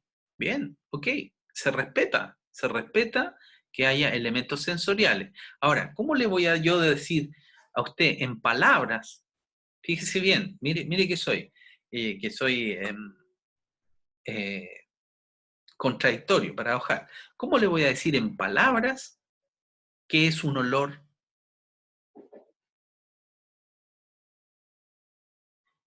Por eso pongo el ejemplo del queso Roquefort. No porque ninguno de ustedes haya comido queso, no, ya cambiemos el queso, pongamos queso Gouda. Ya, pero es que el Gouda no tiene olor. Pongamos un queso de guarda, ok, cualquier queso, pero que no sea Gouda, porque el de Gouda tiene otros elementos también, ¿no? Hasta papa le echan, ¿no? Por eso es más sano y por eso es más fácil, por eso a los niños les gusta, porque no tiene mucho olor. El olor fuerte de los quesos buenos tiende a ser asociado con estados de descomposición, ¿no? Un quesito fresco que yo compro en Lauca, yo lo saco, ¿no? Lo saco de su bolsita y lo dejo afuera, guardado en donde guardo los platos, esperando que se acidifique, que se eche a perder. Delicioso. No hay nada mejor que un queso pasado, ¿no? Entonces, eso, por ejemplo, puedes freírlo, ¿ah? Sacas una tajadita de eso y lo fríes. Maravilloso. ¿Ah? Maravilloso. ¿Dónde lo aprendí? En Cusco. Servían un queso de chacra frito. Maravilloso. ¿Ah? Todavía me acuerdo hasta de con quién iba, ¿no? Iba con un ayudante, me acuerdo de hacer unas presentaciones por el proyecto Cuba famoso ese que les hablé. Eh, y, y fue todo lo que comí, me encantó, ¿no? Bueno, ¿dónde está? ¿Dónde está? En el almacén sensorial, existe como experiencia, yo lo puedo recuperar en la medida que soy capaz de modular la experiencia. Y claro, nos ayudamos por el lenguaje, pero el lenguaje sigue siendo el olor a queso, no es olor a queso. No sé si me explico. ¿Ah? El olor a gas no es olor a gas. No. Cuando yo nomino algo, esto es un vaso de agua. ¿Ah? Tengo sed, voy a tomar agua, no me quita la sed. Para saciar mi sed tengo que beber el agua. Entonces, claro, nos damos cuenta de que el sistema lingüístico comunicativo, a veces uno piensa que tiende a reemplazar, ¿no? Pero la verdad es que el lenguaje es performativo, de acuerdo. Hay una asociación entre decir y hacer las cosas. Pero, insisto, decir agua, agua, agua, o bebo agua, no me quita la sed. Necesito agua. Muy rico. ¿Mm? Entonces, no sé si me explico, son codificaciones distintas, por eso que el sistema de almacenamiento es súper activo, ¿no? Y de hecho todos estos sistemas funcionan como si fueran almacenaje, pero es la memoria de trabajo lo que le da el sentido abstracto en términos de funcionalidad. ¿Cuáles son las deficiencias? Las funciones del sistema de procesamiento son muy exageradas, claro, tiende a plantearse que es como un sistema cerrado en el fondo, ¿eh? Que el sistema de procesamiento hace todo. Yo creo que de alguna manera es así, es así. Broadbent no deja constancia donde entra el estímulo primero, porque una cosa es que lo resolvamos por los modelos anteriores y digamos, claro, el registro sensorial seguramente. No. O sea, es difícil que tú memorices algo que no has de alguna manera incorporado. Entonces, está como en el trasfondo de obviedad, dice Broadbent, se defendió Broadbent. Este procedimiento no tiene secuencia lógica. No, porque se supone que el sistema funciona más en distribuido que en paralelo, más desordenadamente que ordenadamente. No hay procesos como repetición o repaso que aseguren que esto se va a recordar. Bingo, claro. ¿No? Entonces, en el fondo es una manera de ordenar la información, ¿no? Mira lo que pasa con el modelo de Cowan, ¿no? Que también pertenece a la misma categoría. En este modelo se distinguen tres almacenes: sensorial, corto plazo, largo plazo, almacenes, ¿no? El encargado, o sea, nada nuevo diríamos, nada nuevo. El encargado de mantener la organización es el procesador o ejecutivo central, ¿no? El problema es que, de alguna manera, todos estos psicólogos y profesionales del área de investigación no tienen cómo representar esta cosa que está en el trasfondo de obviedad, y es que yo recuerdo, de que el recuerdo es mío, ¿no? Que yo no puedo, en ese sentido, confundir mis recuerdos con los recuerdos de Ernesto. No, porque se supone que Ernesto tiene otra estructura, es otro ser humano, y eso que está en el trasfondo de obviedad, ¿cómo lo pone? Entonces, en el modelo de la Cruz de Malta, Broadbent lo hace como lo hace en los modelos de atención. Memoria de trabajo, ¿bien? Ahí se cuelga entonces de los modelos computacionales, ¿no? En este caso es casi lo mismo, ¿no? El encargado de mantener la organización es el procesador o ejecutivo central. Este modelo es una integración extremadamente coherente de los más relevantes hallazgos y puntos de vista de los últimos años. O sea, en realidad el modelo de Cowan fue el que se usó hasta ahora, ¿no? Es ha sido de los más eficientes. Bueno, no le quitemos tampoco validez al de Broad, al de Cruz de Malta, ¿ya? Porque también es un buen modelo de memoria. Y aquí lo que hace la diapo, ¿sí? es resumir en qué por dónde entra. Fíjate, al tiro ellos plantean, hay un almacén sensorial, donde se hace el ingreso del input. Entonces, aquí hay dos fases, fase breve y fase de retención. La segunda fase es considerada parte de la memoria activada. La información pasa al almacén de corto plazo de dos formas. Cuando el foco de atención se enfoca en cierto input o cuando entra la información de forma no controlada. Por ejemplo, yo me voy a centrar en el sabor de esta agua. Agua pura. Versus, viene alguien, ¿cierto? Y sin que ustedes vean, y yo tampoco, yo no sé si ustedes se imaginan lo que hay en mi pieza de aquí para allá, o mi pieza, esta es mi pieza de trabajo, detrás de la pantalla. ¿Ah? Yo les he dicho que la gente pasa por ahí, ¿no? Quiere decir, detrás de la pantalla, ¿no? Efectivamente, aquí hay una puerta, ¿no? Que es la puerta de entrada y salida a esta habitación. Pero esta habitación es doble, es más grande. Bien, imagínela. Lo que quiero decir es que yo puedo beber el agua y tener el sabor del agua, y alguien me puede venir y tirar, así como en esos memes que se hacían, ¿no? A propósito de no sé qué, ¿no? Que fue una campaña de algo, que le tiraban agua con hielo a la gente y eso significaba que había dado, no sé, 1.000, 3.000, 10.000 dólares a no sé quién. ¿Cuál es la experiencia entonces? Es distinto decir me voy a focalizar en el sabor del agua a tener la experiencia de ser mojado sin voluntad y sin control y sin aviso, ¿no? Entonces, cuando el foco de atención se enfoca en cierto input o cuando entra la información de forma no controlada, que sería el segundo caso, ¿no? El almacén a corto plazo. A ver, les voy a mostrar el modelo.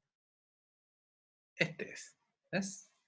Para que se empiecen a hacer la imagen.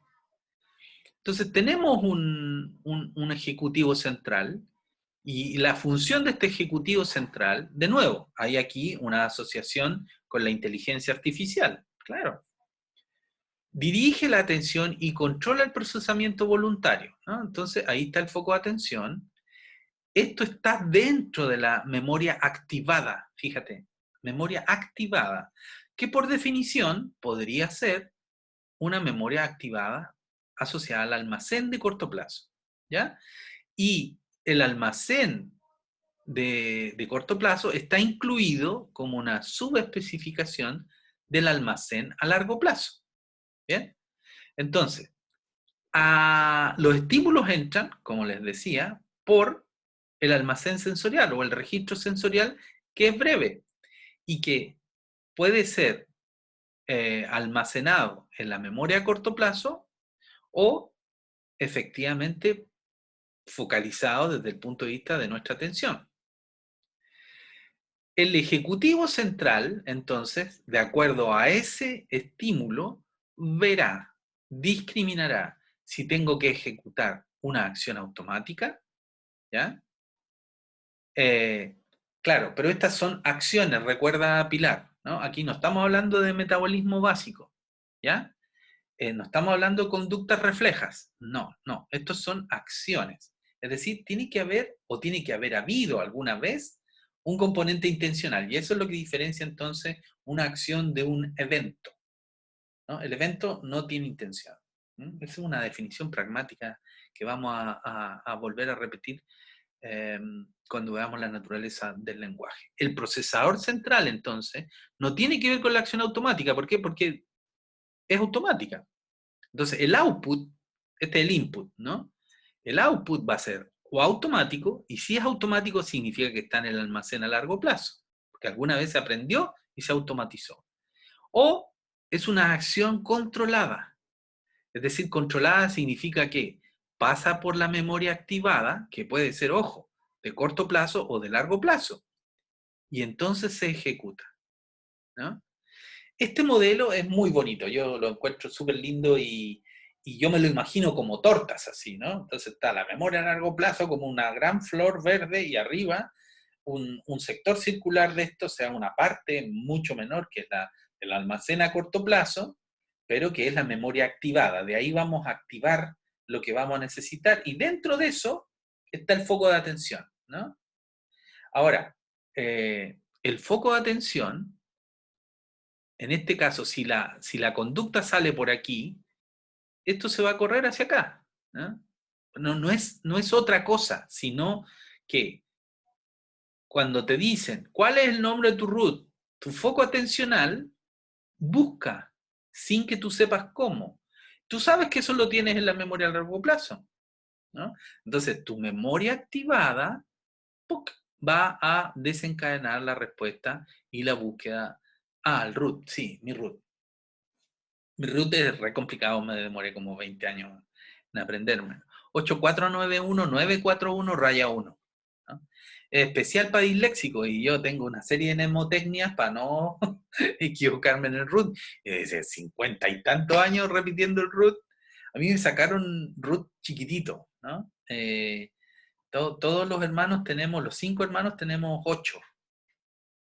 8 punto tanto. Entonces el de mi hermano es muy parecido al mío y el de mis 3 hermanas también, pero tienen otros dígitos que hacen la diferencia, ¿no? Bonito, bonito. Entonces, las funciones del ejecutivo, aquí está, digo yo, describíamos el almacén sensorial, ¿no? Aquí está el almacén a corto plazo, que viene siendo ¿no? Que es la memoria activada, ¿ya? El almacén a corto plazo o memoria activada es un subconjunto de la memoria a largo plazo, lo que habíamos dicho. Dentro del almacenamiento a largo plazo hay 3 subconjuntos. La segunda fase del, ¿qué era el AS? Lo olvidé. Aquí está. Busquen dónde dice AS. Uy, se me olvidó. Alguien que me ayude. No era almacén. Almacén sensorial. Bingo, muy bien. ¿Y por qué? Porque perdí el foco atencional porque están hablando abajo, entonces trato de empezar a escuchar si empezó la pelea entre mis hijos o no. ¿Ah? Almacén sensorial. Gracias, Ernesto. Y Ana Paula decía, el sistema de almacenamiento es como el conducto que comunica las memorias. Pero eso era en el modelo anterior. Ya. Volvamos aquí. Aquí está. Entonces, dentro del almacén de largo plazo hay 3 subconjuntos. 3 subconjuntos, ¿no? Entonces, este es el almacén de largo plazo, pero ojo, tiene la memoria activada y el foco atencional que se mueve, ¿no? Esa es la segunda fase del almacén sensorial, la memoria activada y el proceso correspondiente al foco de atención. Entonces son procesos, fíjate. No es solo un almacén, sino que hay un almacén que tiene una función específica, ¿no? Además del almacén. En el almacén a corto plazo está toda la información temporalmente activada. Cuando digo, por ejemplo, mi root o digo mi primera dirección, ¿no? Walker Martínez 148. ¿Dónde? En Peumo. Esa era mi primera dirección. Tenían tanto miedo que me perdiera en Santiago que me la enseñaban, ¿no? Porque decir San Pablo 5211, que era la dirección de mi abuelo, donde siempre íbamos a Santiago, claro, después mi mamá heredó una casa ahí en Quinta Normal, ¿no? Una era San Pablo y la otra, ya me voy a acordar. Pero la vendimos, ¿no? Mi mamá prefirió venderla. Porque en ese, mira qué tontera, pero ya no vivía nadie en Santiago y mi mamá pensaba que era difícil que volviéramos a vivir a Santiago. En ese sentido, aquí en el almacén a corto plazo está toda la información temporalmente activada. ¿Qué quiere decir? Que yo dejo de hablar de la segunda casa de mi mamá, o de la primera casa, porque esa casa todavía existe, la de mis abuelos, que ahora es de mi tía, que era la hermana menor de mi mamá.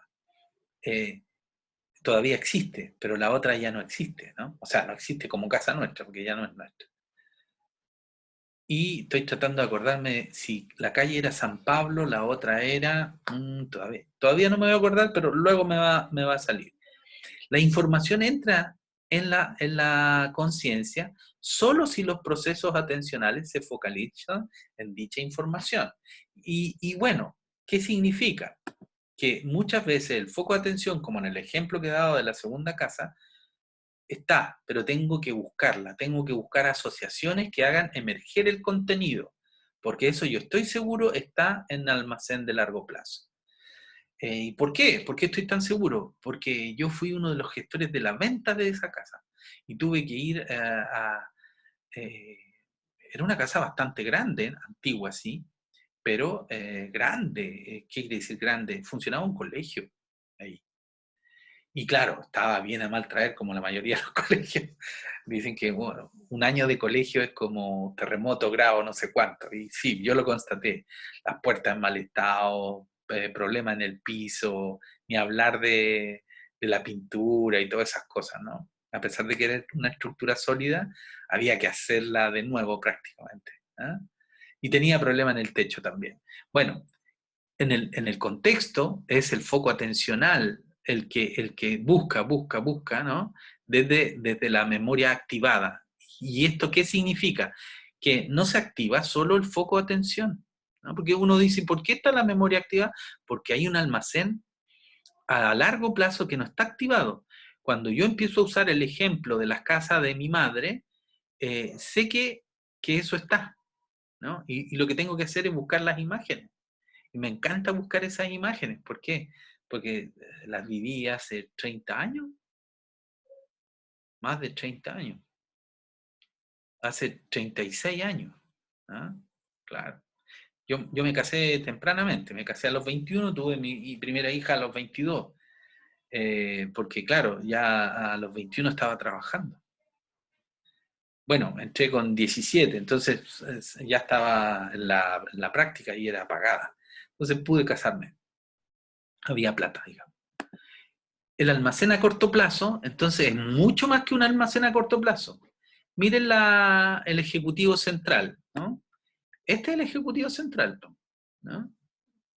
El que define, el que está en negro, no está fuera del modelo, esto es modelo. Lo que pasa es que el ejecutivo central dirige la atención y controla el pensamiento voluntario. Y claro, y eso no es memoria, ¿no? Lo que te está diciendo es que sin proceso de atención y sin control del pensamiento voluntario, no vas a poder recordar. ¿Mm? Es como cuando yo les decía, no, fue con el otro grupo, que no estoy seguro, que yo les planteaba un ejemplo, usted me puede decir qué comió ayer, ¿no? ¿Qué almorzaron ayer? Ya, y me van a dar el ejemplo. Asado, profesor, pescado, arroz con fideos, no sé. Arroz con fideos no. Arroz con papa. Eso a mí me... ¿Y cómo comen arroz con papa? Sí. Y típico así, del norte, ¿no? A decir, a preguntar, ¿dónde estuvo usted el 7 de junio del 2010? ¿No? Es súper difícil. ¿Y qué pasa? Uno dice, no tengo idea. Sin duda, no es una cosa que usted puede focalizar así, ¡pum! Sí, pero el 7 de junio en Arica es especial. Si usted era ariqueño, iba a estar entonces o desfilando o haciendo una actividad, o porque hace 10 años eso, no sé si era feriado o no. Entonces, hay muchas cosas que resolver a nivel de procesamiento voluntario. Y usted va a ir reconstituyendo y va a ir usando dentro de la memoria activada distintas fuentes, ¿no? Y que son efectivamente almacenes, ¿no? Y sin duda lo va a sacar todo del almacén a largo plazo. ¿Bien? Entonces, Cuando hablamos del ejecutivo central, Cowan agrega a su modelo un ejecutivo central. En las acciones automáticas, el ejecutivo central no interfiere. ¿Se fijan? Las acciones automáticas están ya codificadas. Pum, pum. Tengo que manejar. Chac. Entonces yo tomo la decisión, voy al auto, pero no tengo que recuperar dónde se mete la llave, o cómo se saca el freno de mano, o cómo se retrocede, ¿no? Cosas que tuve que hacer, por ejemplo, yo les conté en el verano último que fuimos a Chiloé, arrendé un auto y no era automático. Ahora, para mí no es problema, yo aprendí a manejar en esos autos y claro, las dos últimas versiones de autos que he tenido han sido automáticos, pero los de antes eran todos manuales nomás, con caja de cambio común y corriente. ¿Qué significa? Que me demoré como media hora en recordar así el procedimiento del embrague, ¿no? Ahora, no pasé, entre comillas, vergüenza, ¿no? Pero después de los 10 días que estuvimos allá, ya me manejaba, no, ¿qué? Después de la primera hora, recuperé las acciones automáticas que estaban configuradas en la memoria de muy largo plazo, porque yo a los 18 años aprendí a manejar en esos autos, y sí, no con poca ansiedad como todos, estaba muy asustado. Y al principio eran acciones controladas, ¿no? Absolutamente controladas. Y cuando digo al principio fue la primera media hora. Entre la media hora y la hora, o yo diría entre los 45 minutos y la hora, porque me di cuenta cuánto me demoré, ¿no? Y yo dije, bueno, no estoy tan mal, pues, o sea, no hay deterioro neurológico, igual me voy haciendo exámenes de memoria.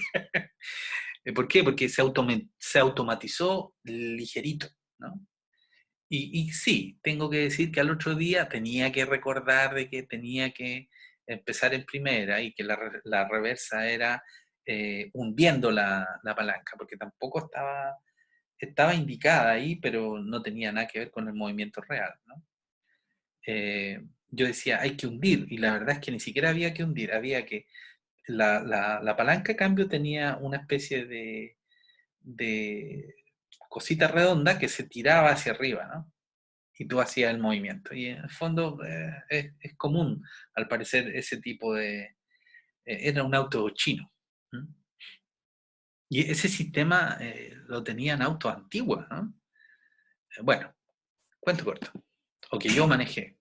Las funciones del Ejecutivo Central: selección de canales de información, rastreo, esto es memoria a corto plazo, rastreo la memoria a corto plazo para seleccionar entre los ítems precedentes del estímulo y los precedentes de la memoria a largo plazo, ¿cierto? Precedentes son lo que está.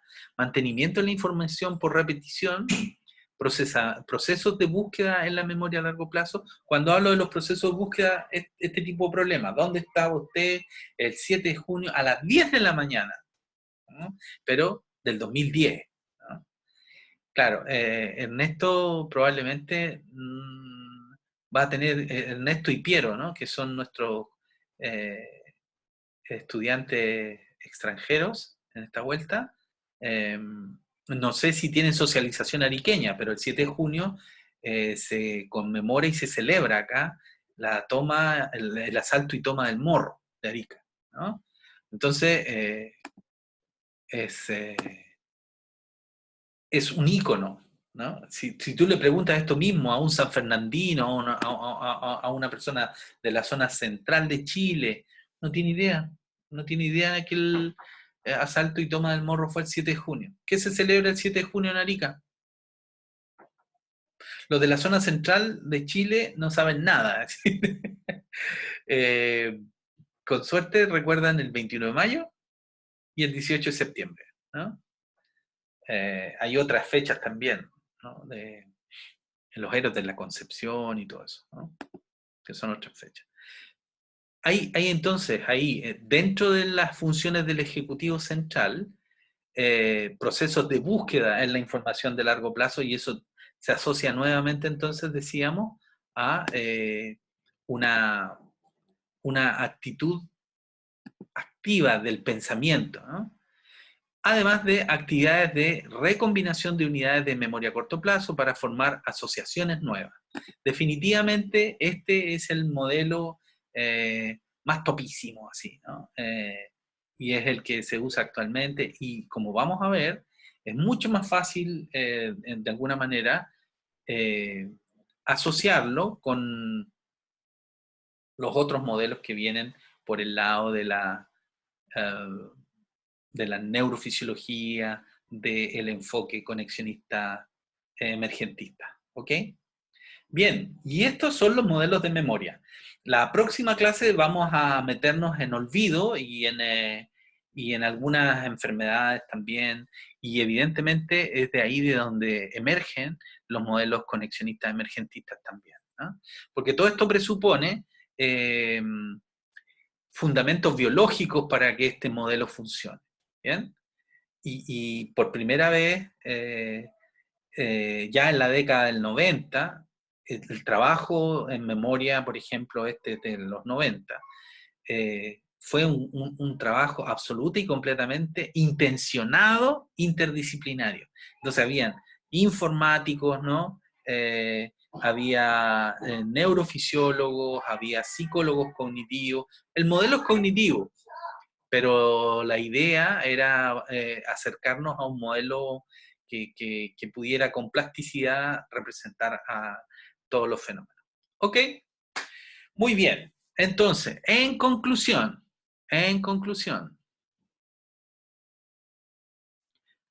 empezamos aquí con los modelos de almacenaje, ¿cierto? Y yo les ponía el modelo de Atkinson y Shiffrin como el modelo. Este es un modelo lineal. Entra la información, se registra sensorialmente, o se va al olvido, o llega al almacén de corto plazo, que dura unos segundos. Si no se repasa o no se repite, se olvida, y si se hace, entonces se pasa al almacén de largo plazo, desde donde efectivamente el sujeto puede recuperarla sin problema. Estos modelos de almacenamiento se fueron complejizando con los modelos procesuales, ¿no? El primero que vimos fue el de nivel de procesamiento de Broadbent o Cruz de Malta, ¿no?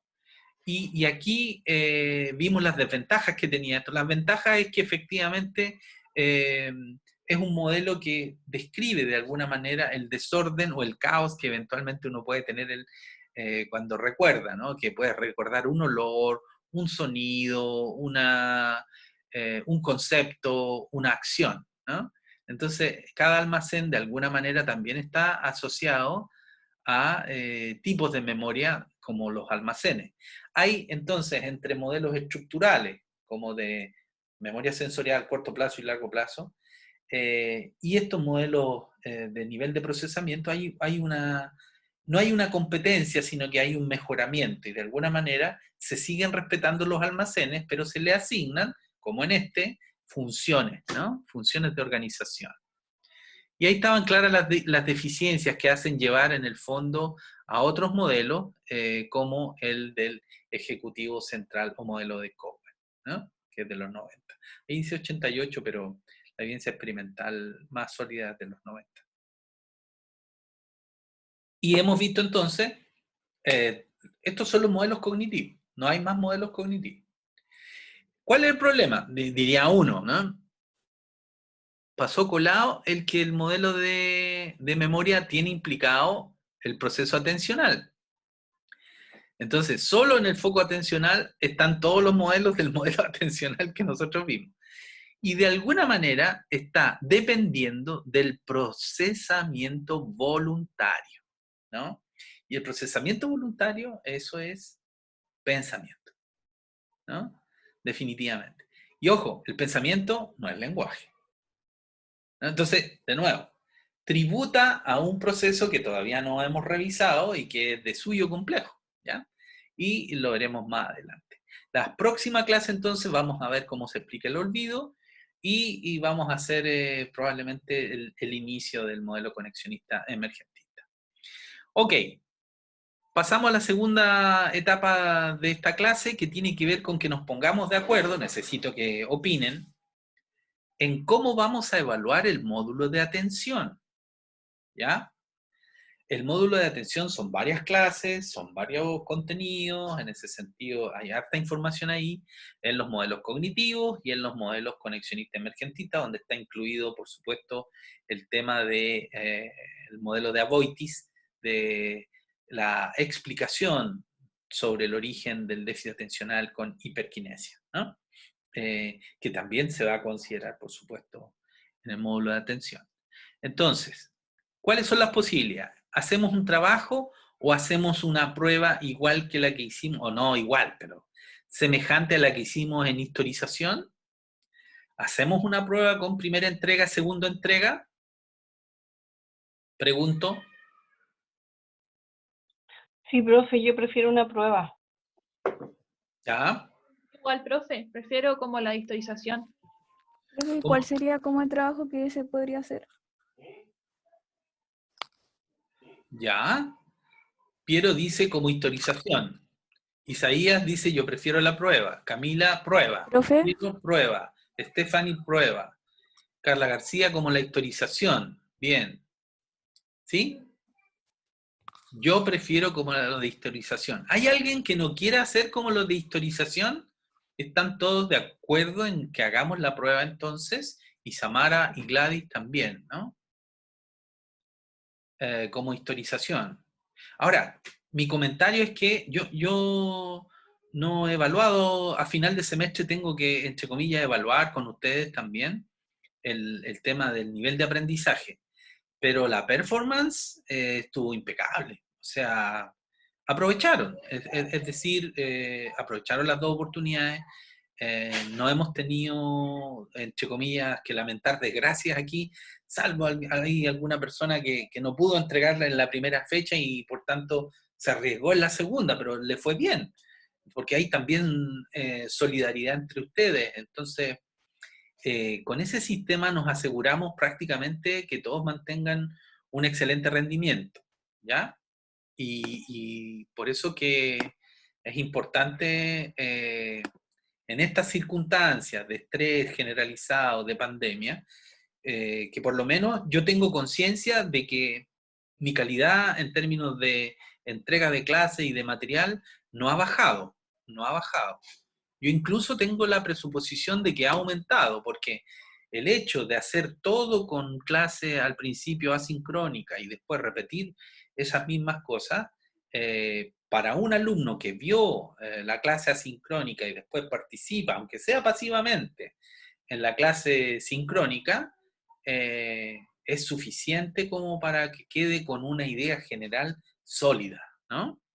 ¿Por qué? Porque el fundamento de estas asignaturas es cierto que usted está orientado al manejo de información, pero también no es menos cierto que no estamos en una situación planetaria ni menos local de incrementar los niveles de ansiedad, ¿no? Y yo sé que en la educación superior, especialmente para los novatos, los mechones, los que ingresan a primer año, y está asociada a estrés.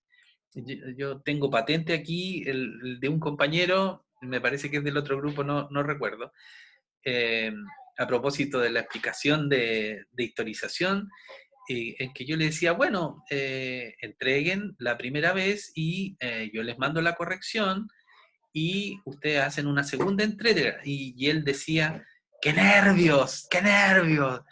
¿Cómo irá a ser? ¿Cómo irá?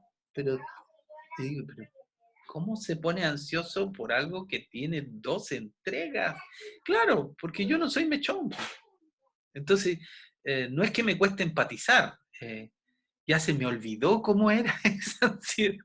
O sea, lo más cercano que tengo es el examen de suficiencia del doctorado, que fue eh, bastante afortunado para mí, muy lindo como experiencia, y el examen de doctorado propiamente tal, que fue muy feo.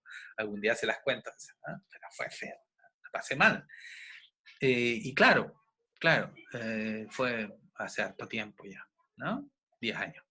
Entonces, no tengo, me falta, entonces yo les creo, yo les creo. Si usted me dice que está ansioso, claro, ustedes no son pacientes míos, pero yo me siento responsable de no generar ansiedad, ¿ok? Entonces, Ernesto dice, me gustaría saber cuáles son las opciones de tarea antes de votar. Mira, las explico. Normalmente las tareas tienen que ver con el desarrollo de algún tema. Por ejemplo, yo le voy en atención, lo que hemos hecho es poner fenómeno, una pregunta, un video, y donde tú tienes que explicar de alguna manera, con los elementos que están ahí en las clases, explicar por qué se da así, ¿no?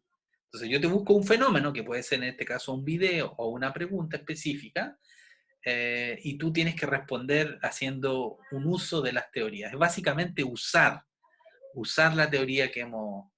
Entonces, yo estoy dispuesto que aquellos que quieran hacer tarea, por ejemplo, hagan la tarea. ¿Cuál es el tema? Que aquellos que redactan bien, que son ordenados, que tuvieron muy buen o excelente rendimiento, les va muy bien en las pruebas de ensayo, ¿no? Tenemos varios casos acá que son loables, ¿no? Por lo menos 10, 15 alumnos en cada curso, ¿no? Y recordemos que un curso tiene 40 y tanto y el otro tiene 35. En total son 80 y algo, ¿no? Es decir, en un trabajo influye muchísimo más la calidad de la redacción, ¿no? Sin duda, sin duda. Entonces, hacer un trabajo con preentrega es más difícil. ¿Por qué? Porque tienes que resolver más temas, ¿no? Tienes que resolver más temas. En cambio, resolver los problemas asociados a una corrección que yo hago rápida y general, donde la pregunta era específica, claro, yo ahí me encargo de poner preguntas que eventualmente signifiquen de que usted tenga contacto con tal y cual parte de los contenidos que hemos visto, ¿no? Donde usted puede elegir también. Entonces, en el caso de los trabajos, no, las preguntas son fijas. Normalmente son 2 preguntas en un trabajo. ¿Ya? ¿Cómo explica usted esto? Y resuma los modelos de atención, por ejemplo. Esas son las clásicas, ¿no? Entonces, hay algo de sorpresa en términos de que no creo que usemos eventos usados en tareas anteriores. A lo mejor sí, a lo mejor eso podría de alguna manera facilitar no la copia, sino que usted aproveche la experiencia de otros, ¿se fija? Y que haga la tarea, a lo mejor en esa tarea la pauta indicaba que el sujeto se sacó un 7, pero con los criterios de la pauta de hoy, a lo mejor se saca un 6, ¿se fija? En cambio, la prueba ciertamente es un sistema más escolar, más fácil, y no me cabe duda que ha tenido excelentes resultados. Ya no me cabe duda, porque corregí este fin de semana las pruebas de historización del otro grupo y los resultados fueron iguales y mejores. Entonces, estoy tranquilo en términos de que no vamos a tener sangre inocente derramada. En la metáfora lamentable, sarcástica que yo hago de asociar la evaluación a un sacrificio matriarcal, ¿no? Ernesto, si te interesa, pensando en que todos los demás van a querer hacer pruebas, te puedo mandar a ti especialmente un formato de trabajo y ahí tú defines. ¿Ah? Cualquiera puede hacer lo mismo. ¿Ah? Puede pedirme, mire, yo prefiero hacer un trabajo. Bien, hagámoslo, ¿no? Vamos a evaluar, pero en definitiva, yo sé que puede ser que sea fácil cambiar una B por una F, pero me la juego en la pregunta de desarrollo, ¿no? En esa pregunta de desarrollo voy a poner preguntas de análisis global, en el fondo, ¿no? Eso. Carla dice, en lo personal me gustó mucho lo de historización, ya que al igual se razona mucho. De acuerdo, claro, y se hace sin tensión, ¿no? Entonces, claro, uno puede decir, la alternativa al estrés es el eustrés, ¿no? O distrés. Pero con eustrés o estrés muy bajo la gente no aprende. ¿Por qué? Porque no hay necesidad. Puedes repetir, resolver con información solo a nivel de este nivel, ¿no? De memoria a corto plazo, ¿no? A lo mejor usted va a recordar las pruebas, pero no va a recordar los contenidos de las pruebas. ¿Qué es lo que normalmente sucede, ¿no? Pero al revés. Cuando hay sistemas presenciales, lo que usted recuerda era la sensación de la sala, de que cuando yo entraba y que los ayudantes y cómo el profesor gritaba, pónganse de vuelta, ponte en la fila. No, recuerdan lamentablemente todas esas cosas que son eventualmente traumáticas, ¿no? Y son traumas, insisto, no porque uno quiera que sean, ¿no? Sino que es la tradición patriarcal. Patriarcal, matriarcal. Los traumas, así es, pues. Venimos con traumas y ustedes llevan 12 años de socialización escolar donde yo me imagino el sistema ha sido patriarcal, matriarcal. No creo que hayan estudiado en un sistema laissez-faire o libre, no creo. ¿Ok? Ok. Profe, perdón, Sí, ¿la modalidad va a ser en grupo o solo? en pareja, igual que en historización. En pareja y el que quiere lo hace solo. Pero la idea es que lo hagan de a dos, ¿ya? Yo voy a poner, igual que en historización, ahora la orientación a que lo haga de a dos, pero ustedes definen ahí a ciencia cierta si lo quieren hacer solo. El que lo haga solo siempre me tiene que indicar que lo hizo solo. ¿Cuándo sería? Vamos a ver. Estamos a 22 de mayo. Tendría que ser... yo creo que la semana del 20 de julio... A ver, ¿sí? Del 17 de julio. Es decir, en 15 días más. ¿No? En 15 días más. La primera entrega, es decir, yo... A ver, todo de nuevo. Yo se las paso el 17... el viernes 17 por correo, como lo hicimos tal cual, pongo la prueba a disposición en intranet. Usted tiene el 18 y 19, es decir, sábado y domingo, y la entrega el 20, el lunes 20 a las 23:59, de manera tal que tengamos ahí la clase por si hubiese algún problema o dudas respecto de cualquier tema. Yo corrijo en 3 días y le la devuelvo el 24 y usted vuelve a entregarla el 27, ¿no? Entonces, tendríamos... ¿por qué me doy más tiempo? Porque son respuestas más largas, ¿ok?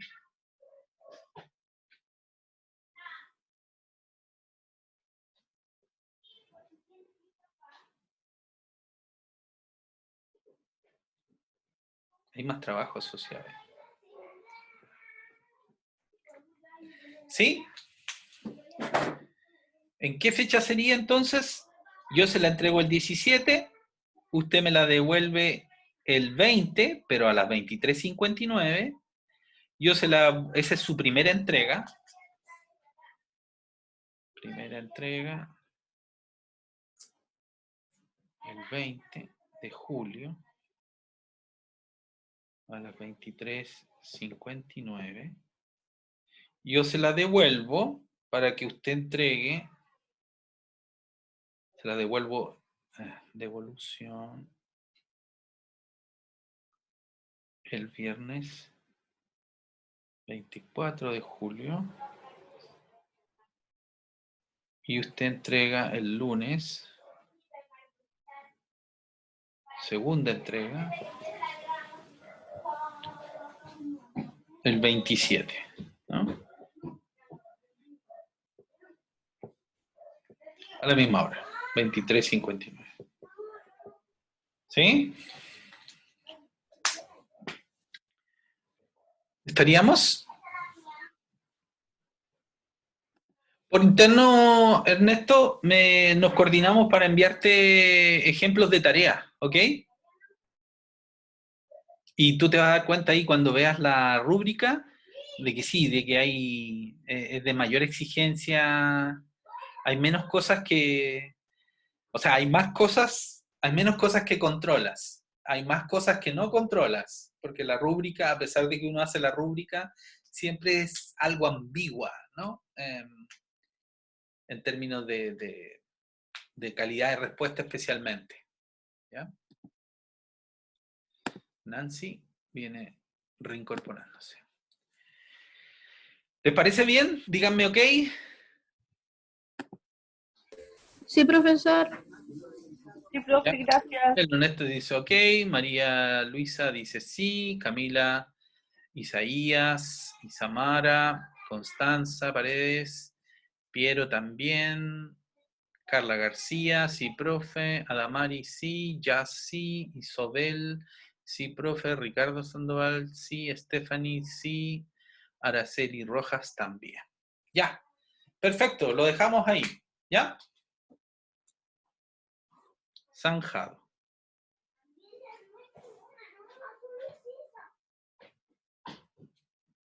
Recuerden que esto es de atención, ¿ya?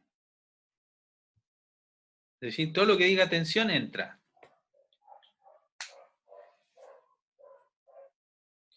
¿Listo? Si no hay más preguntas, aportes, dudas, comentarios. ¿Estamos ok? Muy Sí, bien. profe, gracias. Lo dejamos hasta aquí, ¿sí? ¿Pilar? Gracias, nos vemos. Ya, nos vemos. Que les vaya muy bien. Hasta luego, profe. Nos vemos.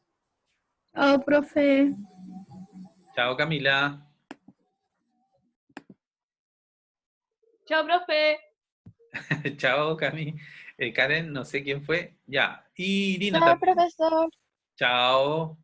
Gracias, Carla. Chao, Stephanie. Karen, no paso también. Ya. Chao, chao.